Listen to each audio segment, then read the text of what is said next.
Femina? Yes, ma'am. Yeah, start. A very pleasant evening to one and all. To our esteemed speaker of the day, Dr. Harish Shetty, and all the respected participants.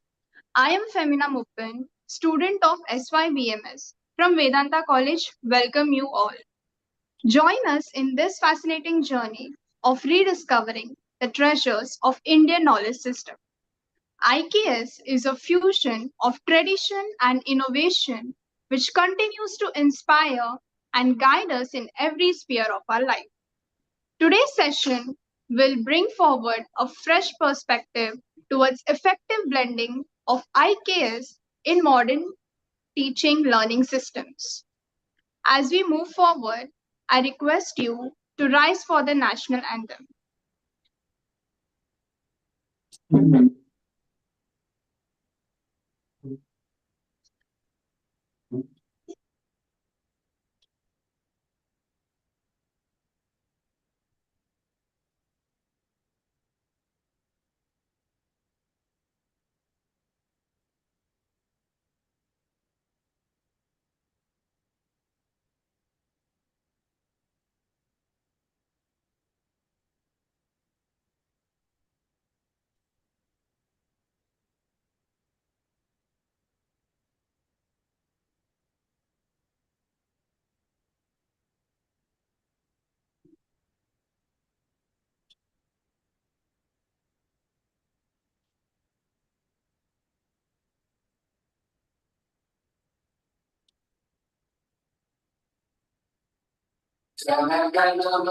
अधिनायक जय हे भारत भाग्य विधाता Punjab Sindh Gujarat Maratha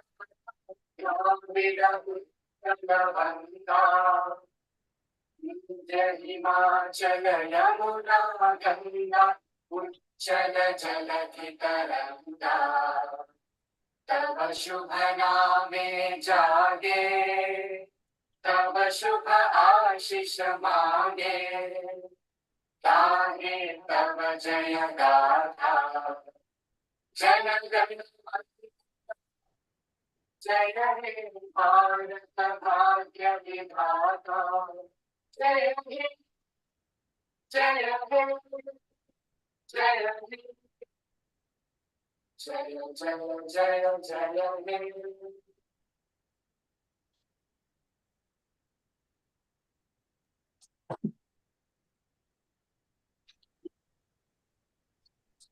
I now request Principal Ma'am to say a few words. Thank you, Femina. Namaskar and Shubh Sandhya to Dr. Harish Shetty, our esteemed speaker, and all the amazing participants of the day. Swaira Katha, teaching through storytelling, illustrative teaching, has a mention in most of our ancient texts. It is told, Yasteshan Swaira Katha Shastrani Bhavanti Terasham. Swaira Katha's tales told by acharyas became scriptures for others. And how can we forget the storytelling of valor and bravery by Rajmata Jijabai to Chhatrapati Shivaji Maharaj during his growing up years? Storytelling in the form of lori by the mother or grandparents has been the best way of giving effective teachings to a child in the alpha state. You will be amazed to know beyond storytelling, there have been several other important teaching methods used in ancient times, like samvad, dialogue, updesh, preaching, drishtan, teaching by example, experiential teaching, learning by estimation, paroksh, chintanika, group discussion, gyan dwara gyan, memorizing by singing, shatarth, debating. So we have a treasure of knowledge in our ancient texts. Today we are fortunate to have Dr. Shetty amongst us, who has almost acquired a celebrity status through his talks to school and college children, parents and youth on varied topics of effective teaching, parenting, and behavior. Without taking much time, I request Femina to introduce Dr. Shetty. Yes.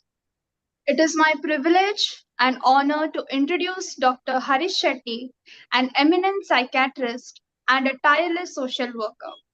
Dr. Harish Shetty is a practicing psychiatrist with a postgraduate degree in psychological medicine and a postgraduate diploma in comparative mythology from Bombay University.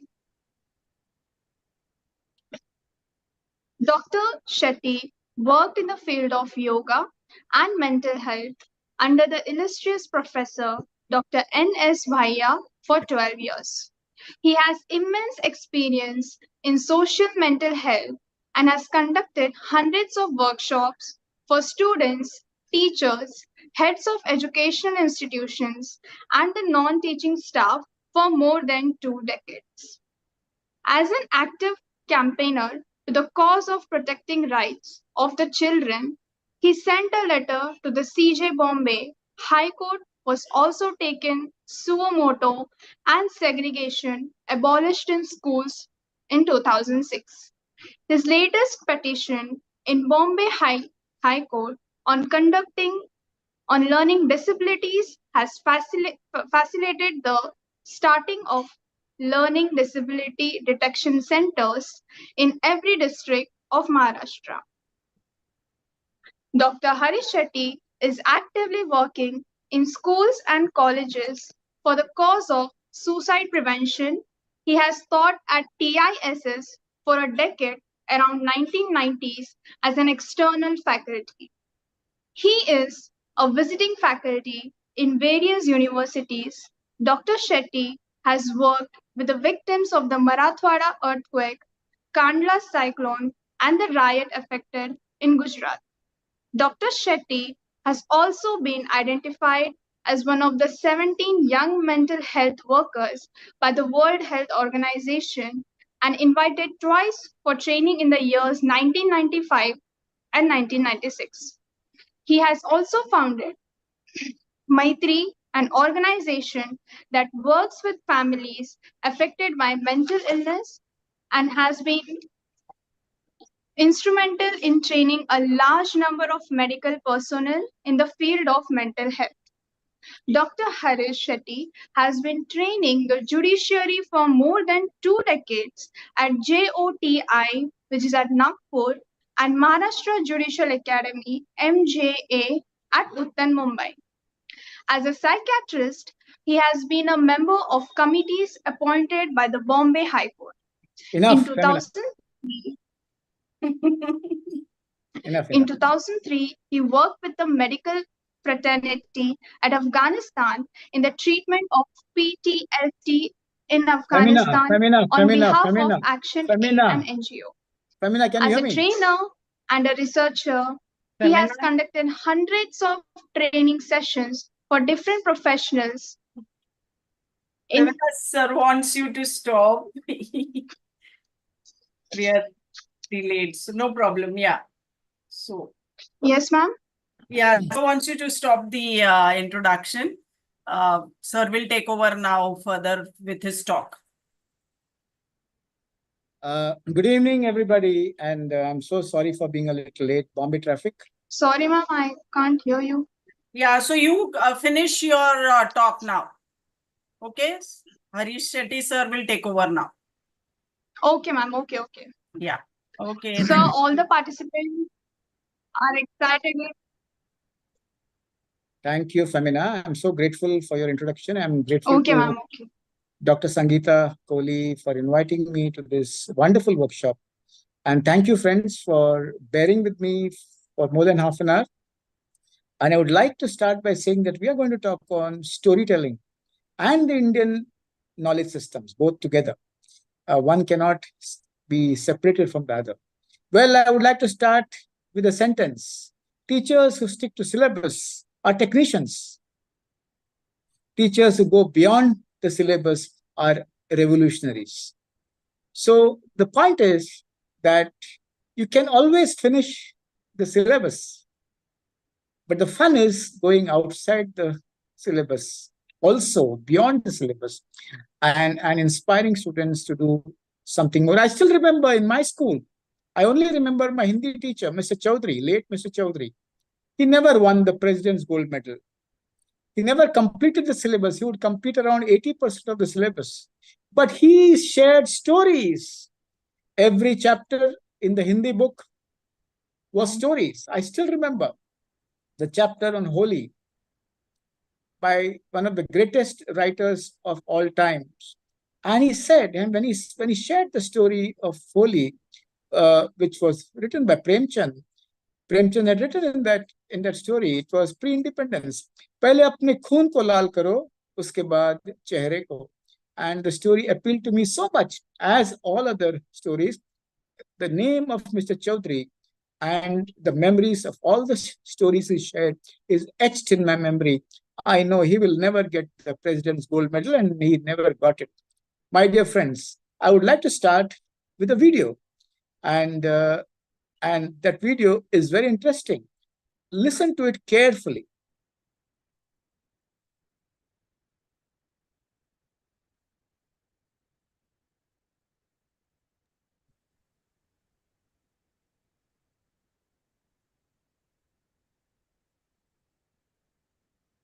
पराजित राष्ट्र तब तक पराजित नहीं होता जब तक वह अपनी संस्कृति और मूल्यों की रक्षा कर पाता है। पर क्या धर्म व जाति के नाम पर खंड खंड में बटा यह राष्ट्र आक्रांताओं से अपनी संस्कृति की रक्षा कर पाएगा?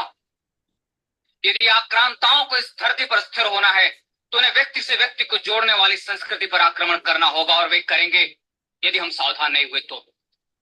और यदि हमने अपनी सांस्कृतिक विरासत को छोड़ा तो हमारा पतन निश्चित है। अनुभव कहता है कि पराजित मन, पराजित राज्य व पराजित राष्ट्र प्राय विजेता के संस्कार व संस्कृति को स्वीकार करते हैं। इसलिए यदि शीघ्र ही इस राष्ट्र की सुप्त चेतना को जागृत नहीं किया गया, इस राष्ट्र को संगठित नहीं किया गया, तो इस राष्ट्र को, अपने राष्ट्र को विधर्मी दासता से मुक्त करना कठिन हो जाएगा। So, as I said, a teacher who actually follows only the syllabus is a technician, and a teacher who goes beyond the syllabus is a revolutionary. Storytelling is an innate activity. We all know how to tell stories. It's nothing new. Conventional teaching is acquired because you have to give one-line answers, brief answers, and long answers, and fill in the blanks and match the columns and problems and solutions. So I would like to say very clearly that teaching, conventional teaching, is only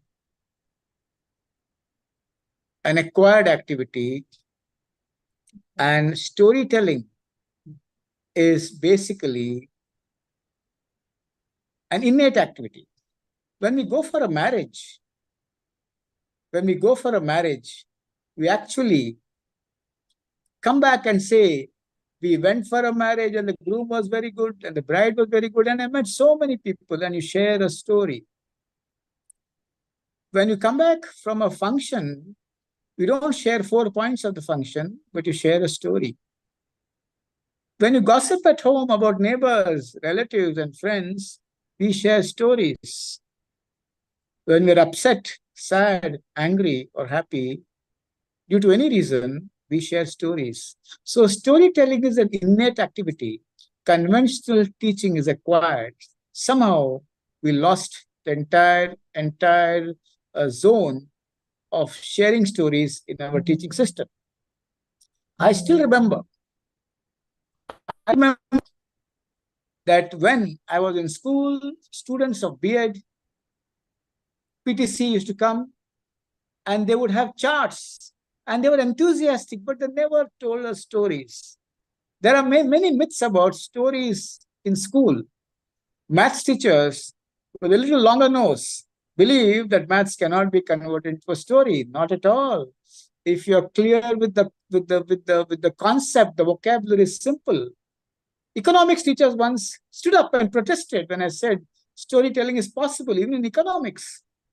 And science teachers, physics, chemistry, and bio, as I've said, also share the same.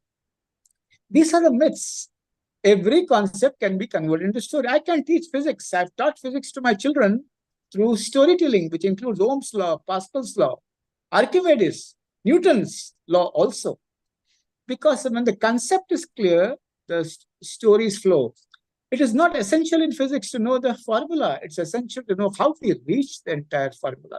But I've seen a lot of Indian teachers across the country converting every dough into a chapati, converting every dough into a puri and making it tastier and tastier. But there are certain things which we need to change as we are ingrained in an educational system which has been left by the British, not changed to a large extent. We still believe in Chachani. Chachani means remember and then reproduce and forget once the exams are over. For storytelling, there are many myths which need to be shattered, and I'm going to come to that. Let's have a small quiz. And when I go to schools and colleges, when I speak to leaders, school leaders, principals, teachers, or students, I give a small quiz. And the quiz starts like this. Everybody knows who the gentleman is, Technoblades. The kids jump and they said he's a YouTuber who passed away, who shared all his earnings for philanthropic activities. They know him completely in and out, and they would describe him in more than half an hour if they're allowed to. The next one, again, they also know, and that is, you know who he is, the boss. Which boss is he? And you know who he is. And this guy also, the students jump, teachers also jump, and they know exactly who he is, and they're able to tell us who this man is. And the next slide, which shows Taylor Swift, who doesn't know her? She's at the tip of everybody's tongue, and her songs are embedded in the heart of so many women and so many girls in India, and she has had a great impact. Next. And the next quiz is, if I was able to, oh my God, these guys, everybody knows. The Korean band. I cannot differentiate one from the other, but every student is able to differentiate who's Jungkook and who are the others. They have a good name because they never talk about drugs, and they have been singing for a long time. They've appeared on the Time magazine. But I'm not going to tell you about all these guys. I'm saying that you need to create stories, generate stories from Indian knowledge systems. And let's see the next quiz. When I put this slide, nobody knows who is. Teachers also don't know. Students also don't know. That's the beauty of it. That's the beauty of it. And what is very important here is that nobody knows Lachit Borphukan. But one school where children of army officers, navy officers were there, many children knew who he was. Lachit Borphukan is from the Ahom tribe, an Ahom general. And what did Ahoms do? Ahoms stopped the Mughals more than a dozen times and did not allow them to go eastward. And we are taught all about Mughal history, but we are not taught about Lachit Borphukan, who is part of the Indian knowledge systems. And let's see the next quiz. Nobody identifies Bankim Chandra Chatterjee, who gave us the Vande Mataram. Nobody identifies. And let's look at the next quiz. Savitribai Phule is not identified even by Maharashtrians because they have not been taught. They have been taught about British India. Mughal India and ancient India has always been a casualty. Let us look at the next quiz. Well, Jhalamana, nobody knows. Most of the students and the teachers would say this is Rana Pratap. Well, 5 rupee stamp has been brought forward in his name because he was the man when the horse Chetak was injured. Rana Pratap went back. He wore the crown of Rana Pratap in the Battle of Haldigat, and he sacrificed his life for Rana Pratap. How many of you know this story? I don't blame you because my educational system and your education system always felt that we should always import the foreign knowledge system because we suffered from a chronic inferiority. After being enslaved for more than 1,000 years, we believe nothing is good in India. And as Chandra Prakash Dwivedi in Chanakya said, Parajit Man, Parajit Rajya, or Parajit Rashtra. Once that happens, everything is lost. When I say storytelling, it does not mean that it's only meant for them to remember the questions and the answers better. No, it's agreed. It's a lifetime memory. But that's not the only objective. The other objective is to lift their self-esteem, the collective self-esteem of the Indian society, to make them feel proud of their own culture and have healthy respect towards it, and also generate a lot of knowledge to the people around, to the Vasudhaiva Kutumbakam. My dear friends, storytelling is not a technical activity. It's not a mechanical activity. And let me tell you, each one of us is a storyteller. Few believe this and practice this across their lifetime. There is no need for the best storyteller. There's a need to be a happy storyteller who shares stories the way he or she feels is good. When we see the next slide. Well, I show this slide only to tell them that none of these female scientists of ISRO were from IIT. So the best thing is, good people can come from anywhere. Somebody, young boy who was selling samosas, cracked the NEET exam. Well, God has given the same brain, a fertile brain, which has stood 5,000 years of civilization and a lot of wars and attempts to defeat the civilization and to demoralize the civilization and to finish the civilization as they have finished Egyptian civilization, Akkadian, Sumerian, Greek, etc. And this is a sign that anybody on the earth can create if they're inspired, if their inferiority is tackled, and if they feel that the self-esteem is good. And self-esteem is not about emotions, thoughts, and feelings. Self-esteem is about being a part of the big whole, being a part of the great society, being a part of a society where Aryabhatta taught us a lot of things 1,000 years ago, many thousand years ago, where Kanad Rishi described the atom thousands of years ago, though John Dalton has been ascribed to it. As you see the next quiz, have a look. Well, Char Sahibzade, children of Guru Gobind Singh, Punjabis also don't know their names. Sikh children also don't know their names. And what did they do? They did not sit down for Satyagraha. All the 4 kids died for you and me. Died because Aurangzeb wanted to convert each one of us into Islam. And these 4 kids died for us. And still, we do not know who they are. Very rarely I see one girl or one boy coming up, not from Punjab, maybe from Punjab and from others. They recognize these 4 young kids who died for the sake of you and me, who died for the sake of Bharatvarsh, Hindustan, which is still alive and kicking. Well, we are in the midst of a great revolution. We are on the threshold of a great tomorrow, and we need to start early. As you see the next quiz.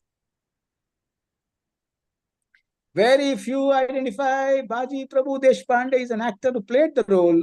2 great heroes who gave their lives for Chhatrapati Shivaji, Baji Prabhu Deshpande and Tanaji. Both films have been made, and people do not talk about them at all unless they are spoken in rural Maharashtra in the small villages. As we show the next quiz, and when Sangeeta moves away from her WhatsApp, yes. Sam Bahadur Manekshaw. Well, 1971. But very few children talk about it. Thanks to the filmmaker, Sam Bahadur Manekshaw became very, very popular and known to the young generation of India. The next quiz. Birsa Munda. I will not tell you who is. Find out who is. The next quiz. Kiang Nangba. He fought the British with bows, arrows, and slings. From Meghalaya, he is a tribal. He's not a Khasi, but he's a Jaintia who fought the British. Ultimately, British hung him in a street, and he was murdered by the British. Next. Well, who's this Guru? When I ask the Jains, the answer is Pashwanath Guru, the 23rd Tirthankar. India is not made of one surname. which has been used by many people.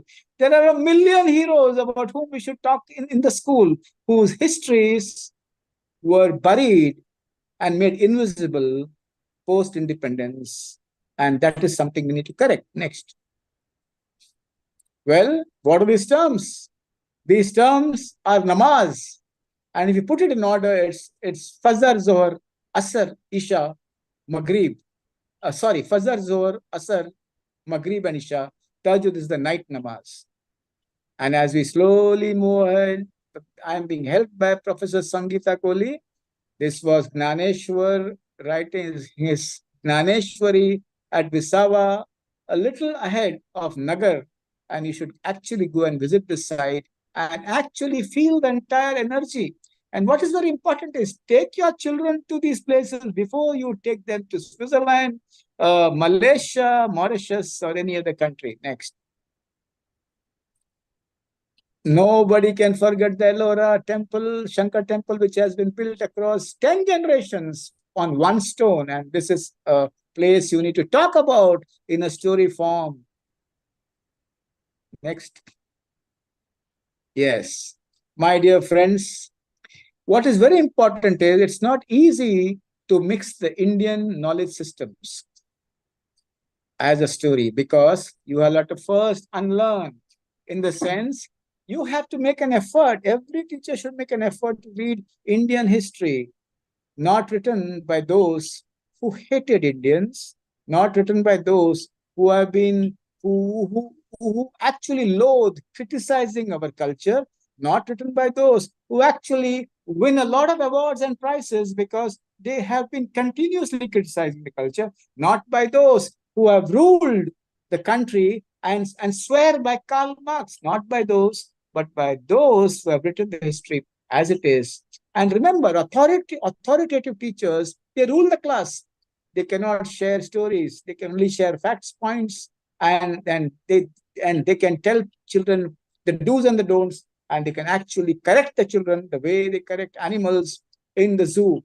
And what is very important is a compassionate teacher always can kindle the neurons by the story. So we need to first transform ourselves and tell ourselves that respecting every child is important, and believing in the 6 maxims which I share with every child and every teacher, and that is every child is important.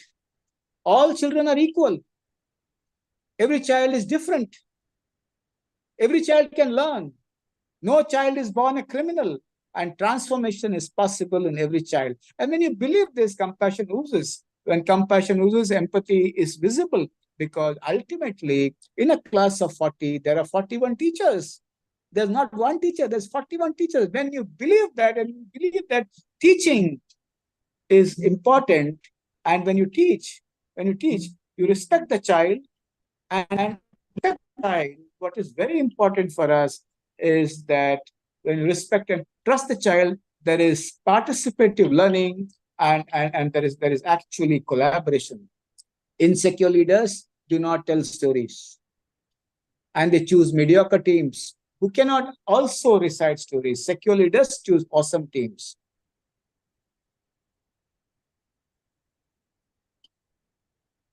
You have to change. So all teachers who believe that I'm not a perfect storyteller, don't have to be a perfect storyteller.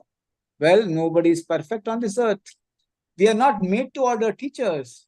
You can't have a made to order prime minister. We can't have a made to order spouse. It's the best available. What is possible is what we do. Many teachers come and say, I'm not good at telling story. I tell them, remove the layers above your brain, which have conditioned you across time to teach in a particular manner. Those who are very, very, very meticulous, very perfectionistic, can't share stories. When they become a little relaxed and loose, and they understand that between two facts is a feeling, between two facts is a nuance, and between two facts is a mystery, and between two facts is magic. And then only they can learn to share stories. So don't try to be perfect. You don't have to prove anything to anybody. You don't have to live up to anybody's expectations. As we move ahead, I would like to say that those teachers who have mindless laughter and mindful actions makes them experience equanimity. And these are the teachers who can share stories. You don't have to be the best storyteller. You have to share stories, and every day when you teach, you continuously improve as you get a feedback from the children and as your inner soul gives you a feedback. And as we move ahead, I would like to say that people who practice yoga, Patanjali and Buddha were the world's greatest mental health professionals. Maharishi Patanjali gave us yoga, and people who experience mindfulness and equanimity, their lives are, their tone while they share the stories are beautiful. They don't share a story like a flat juice with the same monotonous voice. Their tone goes up and down, the decibels go up and down, and they can pause at the right time, and they're very nuanced. Sometimes some teacher asks a question. If I share a story, people will interpret very differently in different perspectives. Not really. When you unite two facts with an emotion, the perception is naturally only one. But if you're ideologically oriented, if you're politically oriented, if you're religiously oriented, you'll find it difficult to say facts as it is. How will you tell a fact when you believe Chhatrapati Shivaji killed Afzal Khan when Afzal Khan was trying to kill him? And if you feel that you identify with Afzal Khan, you won't be able to share the story positively. If you're able to identify the story as it is, as Chhatrapati Shivaji Maharaj did what he felt was the best, then you will be able to share it properly, which means ideological bias, political bias, and religious bias can really bring some amount of interference. So if the story has to come alive, you have to look at the facts. You have to look at the script, and every cell of your body should be expressing the entire narrative without any hesitation. It's not an A to Z activity. It's not an activity. It's not a ritual.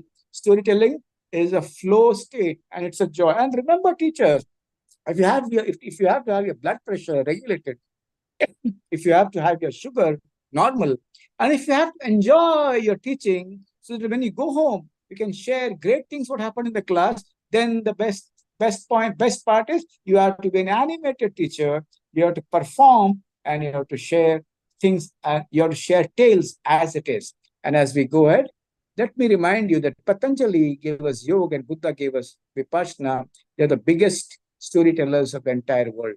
My dear friends, let me also share that civilizational pride leads to self-belief, which means what? When you share the story of Basavanna, when you share the story of Rana Pratap, when you share the story of Chhatrapati Shivaji, when you share the story of all the saints across the country, and when you share it, there has to be something happening inside. When something happening inside, the stories will not be words, but they'll be rhymes. Students, when they hear words and a sentence which runs, they don't remember. But when a student listens to rhyme, they remember. Civilizational pride leads to self-belief. And self-belief is very important in the country because collective self-esteem brings around individual self-esteem also. And that is so vital for us to understand. But at the same time, civilizational illiteracy leads to self-doubt. When I hear people, no, India is a bad country, nothing happens right in India. Well, they're just 70 plus years old. We're not 200 years plus old. Give us time. And India is a symphony without synchrony. India is a billion-layered sandwich where every layer is so different. To understand India, you need to see different layers. Reading the front page of the newspapers don't give you any understanding of the country. So let me repeat, civilizational pride leads to self-belief and civilizational illiteracy leads to self-doubt. Now at this point of time, I would like to share that sometimes we, because of our inferiority, we tend to always criticize what is good in the country. And we always tend to juxtapose that with what is happening around. Well, when you ridicule your own house, say for example, a mother says, तुमने यहाँ बंबई में आके 40 साल क्या उखाड़ा है? क्या किया? कुछ किया क्या? And when a mother or a father does not respect the table on which the children sit, when a mother or father does not respect the stove on which the mother makes the food, when a mother or father does not respect whatever is there in the environment which they have brought with a lot of hard work, then that is civilizational ridicule. It leads to inferiority. Those families who say, I'm proud of my father, he's earning his money honestly, he has been able to give me fair education, I'm proud of my principal, I'm proud of myself because I teach to the best of my ability. And when you say that, you move away from ridicule. But when you constantly bring yourself down, when you constantly bring your environment down, and you constantly criticize everything around us, and India mein kuch nahi ho raha hai, civilizational ridicule can lead to inferiority. At the same time, let me remind you, my dear friends, civilizational narcissism leads to hate. And at this point of time, I would like to add, we'll be on the slide, is how do we start storytelling in our schools and colleges? Well, no, we'll wait. We'll go back to that old slide. How do we start? Number one is deconditioning of teachers, which means I would do this. I would ask them in a session to share any story which they remember about their life. And when they start sharing stories of their life, what comes forth is myths, beliefs, biases, and prejudices. And when you explore that in an environment of trust and honesty, what actually happens is when people talk about it in environment of honesty, people start linking with each other. People start shredding their beliefs, not shredding, but denting their beliefs. And generally, there is a harmonizing of perspectives. I still remember that incident in 1993 when there was riots across the country. I brought psychologists from all communities together and asked them to share how they felt of being a Hindu, being a Christian, being a Muslim, being a Sikh across their lives in different places. Remember, India is an overarching Hindu culture with many religions, but the overarching culture is Hindu. And when I asked them to share, there were poignant tales which came up, and very poignant stories. Because I was a Brahmin, I was excluded in many of my classes in schools because there was a bias against Brahmin. Because I was a Christian, my friends did not invite me for birthdays. And because I was a Muslim, they made fun of me. Tum bhendi bazaar ki Muslim ho. But when it was shared very honestly, without exaggeration, because each one of the psychologists had healthy respect for each other, what happened was there was sensitization across the board. And similarly, I would conduct such a session for all teachers where they would share stories of their lives. And slowly, I would ask them to come and pick up one fact or one concept in history, geography, civics, science, physics, chemistry, and biology, and experiment with the story. At the same time, I would always tell the teacher that you can fall, you'll always rise. Do not be afraid of failing. We're experimenting these things which are new. And now in schools, we have three types of teachers. One who are allies. The second are skeptics. And the third are fence-sitters. Allies, if they're 30%, they really accept the concept of storytelling along with indigenous knowledge system. And when they get a lot of attention and attraction by students, and when they see happiness inside their classes, those who are skeptics, they start thinking whether they should actually come and join it. It's a process. It doesn't happen automatically. It cannot happen by a module. It cannot happen by a process which is very structurally defined. And then the fence-sitters start watching. And when slowly the skeptics start moving to the entire zone of telling a story, couple of fence-sitters join. And what is very important here is please allow students to share the stories in concepts such as English. I saw a video of a teacher who taught English grammar through the form of a story, and she was brilliant. Nobody taught her. It came from her own antakaran. What is extremely important is we need to experiment. And for that, you need to be a teacher who's breathing. There are two types of teachers, centrifugal teachers and centripetal teachers. Centripetal teachers are those, when they walk around, students come close to them and talk to them. And centrifugal teachers, are described by physics, is as they walk, Each, the dog, the cat, the fly, the mosquito, and the students run away from them.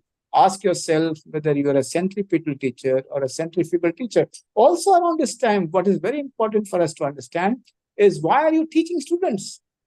Is it for 7-pay commission salary? Yes, money is important. And I would tell all schools who are listening to me, pay your teachers well. Pay them 7-pay commission salaries. Don't cheat them. But at the same time, you teach, because you're not going to change a generation alone. You're going to change yourself. And when you teach in this manner, awareness improves, you're mindful, you get in touch with your feelings. And as Shah Rukh Khan said, खुद को खोने से पहले खुद से मिलना चाहते हो. A lot of teachers are facing a lot of hardships at home. And school is a buffer wherein their hypothalamus pituitary systems comes back to normal. My dear friends, if you start looking at indigenous knowledge systems, one birth is not enough. You may have to take 1 million births on this earth to understand and grapple and grasp, absorb, assimilate what has happened in India across 5,000 years. And let me tell you this. A lot of what has happened across our civilization, there have been bad stories and there have been good stories. But let me tell you, Patanjali did not do a double-blind crossover study to invent yoga. Just sat in meditation, absorbed the entire knowledge from the cosmos and gave it to us. Vatsyayana was a celibate, but he could write Kama Sutra, because this entire knowledge systems is through anubhuti. It's not anubhav. Anubhav is experience. Show me, I'll believe it. That's what the Western science teaches, which is also very good. Empirical science says, prove it and I'll believe it. But Indian science also talks about anubhuti, absorbing the entire universe and being in touch with it, and through a meditative state, learning things which have happened in this part of the world the last 5,000 years. My dear friends, I would like to also tell you that there's a lot of hate happening around us. A lot of hate. Somebody calls somebody a snake. Somebody calls somebody balak buddhi. Somebody calls somebody that if I have to do something, I'll attack your office. Let us understand, we school teachers, school leaders have a responsibility of bringing the entire philosophy of Adi Shankaracharya, of discuss, differ, dissent, debate, and keep discussing, keep engaging. And that is what we need to get back in our schools and colleges. This is vanishing. And if we can raise generations of children who can discuss, differ, dissent, and debate, we have made it. And that is something which is enough. My dear friends, as I slowly stop and wait for a lot of questions from your side, I would move to the next slide. Go ahead to the next. No, go ahead. Go ahead. Play it from the older thing which you played. You played very nice. This is very restricted video. Yeah. I would like you to hear this video all over again. No, but it is very, very narrow when you played it during the first time, because you have downloaded it. It was rectangular, not from the set, but you played it differently from your own downloaded, and you played it. If you can play that, it would be very nice. No. Madam, please stop it. You played during the beginning from where you had downloaded, because this is not playing properly. I would still remind you, my dear teachers and my school leaders, you had played it from where you had. I took it from there only, but this time it's playing like this. No, ma'am, please try again, ma'am. I believe in you. I have faith in you. Please try it again. I would like it to be played properly. If you can do it, I would be very happy, and I would be excited. You have downloaded it from somewhere and then you had played it. Your son will help you. I'm sorry, my dear friends. The technology can always play games, but I'm sure that you have enough patience to wait for the next 3 minutes.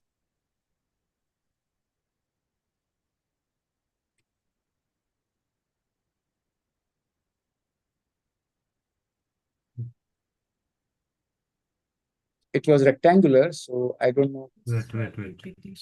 Yeah, that's it. That's it. You have to go.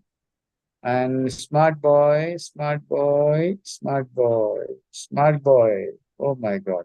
वो मूल्यों की रक्षा कर पाता है Start from first. पर क्या धर्म व जाति के पराजित राष्ट्र तब तक पराजित नहीं होता जब तक वह अपनी संस्कृति व मूल्यों की रक्षा कर पाता है पर क्या धर्म व जाति के नाम पर खंड खंड में बटा यह राष्ट्र आक्रांताओं से अपनी संस्कृति की रक्षा कर पाएगा? यदि आक्रांताओं को इस धरती पर स्थिर होना है तो उन्हें व्यक्ति से व्यक्ति को जोड़ने वाली संस्कृति पर आक्रमण करना होगा और वे करेंगे यदि हम सावधान नहीं हुए तो। और यदि हमने अपनी सांस्कृतिक विरासत को छोड़ा तो हमारा पतन निश्चित है। अनुभव कहता है कि पराजित मन, पराजित राज्य व पराजित राष्ट्र प्राय विजेता के संस्कार व संस्कृति को स्वीकार करते हैं।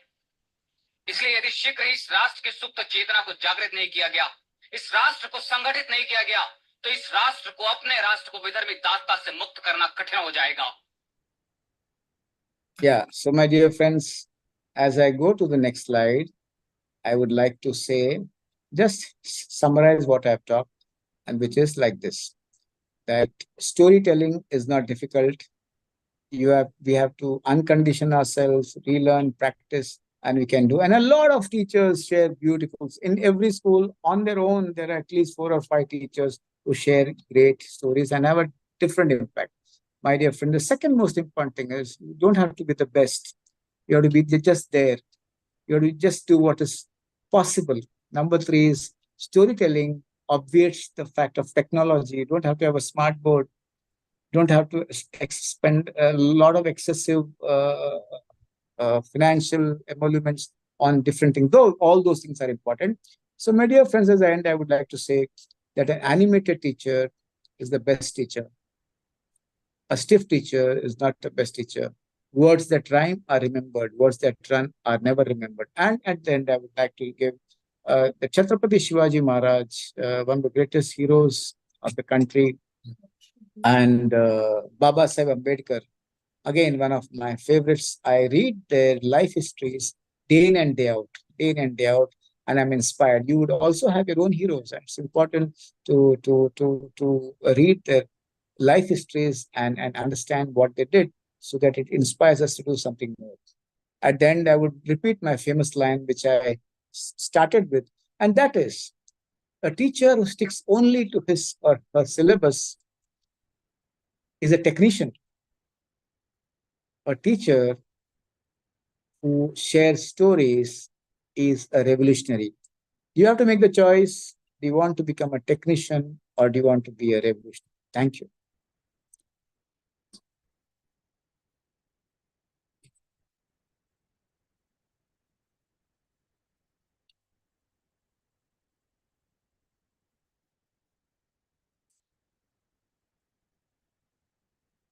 Madam Sangeeta, are you there?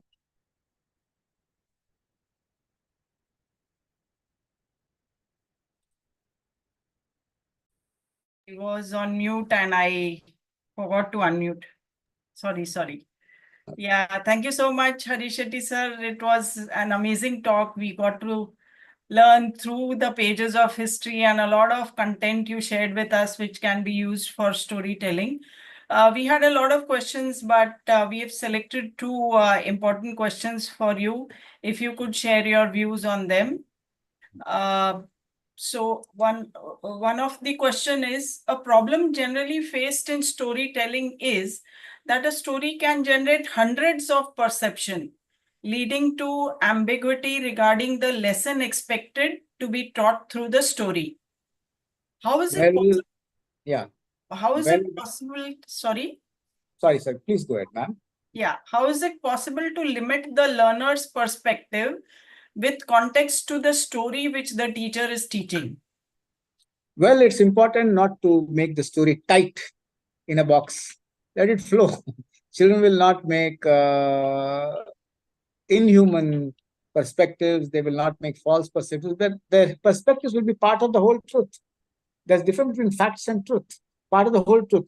And when you share a story with facts intact, with respect to your books, then the number of perspectives may be not so many, and at the same time, at the end of the class, you can correct any myths and any misconceptions. But what is also very important is a concept can be taught in many ways, and don't start with the fact that it would be misinterpreted. And actually, it can be. And towards the end of the class, you may actually ask what did they feel about it, and what did they think about it, and what did they absorb. And there you can always do. But remember, don't teach Aesop's fables, and don't ask them what's the moral of the story.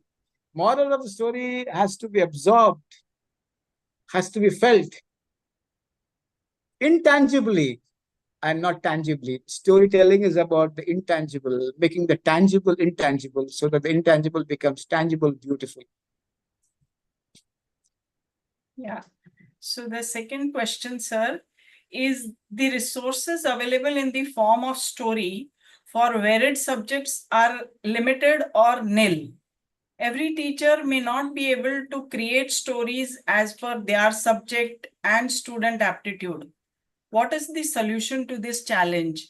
Because most of the times I hear teachers saying that our students' aptitude is different, language problem is there, and we don't have enough content available for storytelling. So what is your suggestion? If somebody says that there is no enough content for storytelling, he or she is blind, he or she is lazy, he or she is not curious, and he or she is not inquisitive. That is fact number one. Fact number two is you don't have to match your stories to the aptitude of the child. You have to share stories so that every aptitude is absorbed and understood, and the child feels for the story. Remember one thing, I ask all the teachers, ask all your kids the name of the phone number of the mother. They remember it, not because they call them often, because they love the mother. So actually, in a storytelling, there is thinking, feeling, and behavior. And the feeling actually unites different concepts in a very complex way. So if you're not able to feel in the class, you start exploring your heart and ask yourself, what are the feelings you experience in your life? What are the feelings you're ashamed of experiencing in life? Are you ashamed of crying and laughing? Are you ashamed of experimenting? Are you ashamed of taking a little risk and being a little bindas? So sometimes you have to cross your own boundaries to share a story. I think the question is, well, language, you need to talk the language of the state. You may not share the story in English. You may share in Bombay, you might share the story in Bombay or Hindi. Mangal Pandey ko गुस्सा आया जब उसे पता चला कि गाय का मांस गोली में लगी थी, तेव्हा त्याची सटकली, आता माझी सटकली. फिर उसने बोला गोली मारो भेजे में. ये याद है Mangal Pandey, life time prepaid. तब तू बोले मंगल पांडे क्या Mangal Pandey, you die. So the point is, every teacher is a storyteller. Don't stick to your fake boundaries which have been taught, which you have taught yourself, and don't be stern, stiff, and highly meticulous. Loosen yourself. Talk as if you're sharing to your own children, where you'll not be judged. Talk as if you're sharing with your own schoolmates. You'll not be judged. Talk as if you're speaking to your loved ones. You'll not be judged. And when the love flows in the class and compassion, there's empathy, and children will also come and share. And always ask children to teach some part of your subjects, because their stories may be sometimes more powerful than you. Yeah, you're so right, because there are a lot of teachers who shy off from the drama involved in telling story or creating story in the class. And so because they shy off from that, they also avoid the storytelling technique of teaching. And it is so right that not only the storytelling improve the imagination and critical thinking of the student, but it is the most engaging part of teaching method. And yeah, so every teacher should, open up and bring a little bit of drama in their voice and in their behavior, then storytelling will become a very effective form. We all do it, as especially the ladies do it as mothers with their children. So if we do that a little bit in the classroom also, it will play a good role for the children whom we are bringing up in the classrooms. Correct. But also, when you share a katha, children will write upakathas with their own fantasies. And in those fantasies, they will project their own thoughts, their own feelings, their own thinking, their own ideological understanding, their own aspects of their life and religion, and you would understand the child much better. So sometimes a katha can give rise to 1,000,000 upakathas, which are fantasy based, and that will help the children put their feelings and thoughts on paper, also experiencing a lot of catharsis, affection, and understanding. Perfect. Thank you so much. It was an incredible session, sir. So now I request Kritika to give a formal vote of thanks.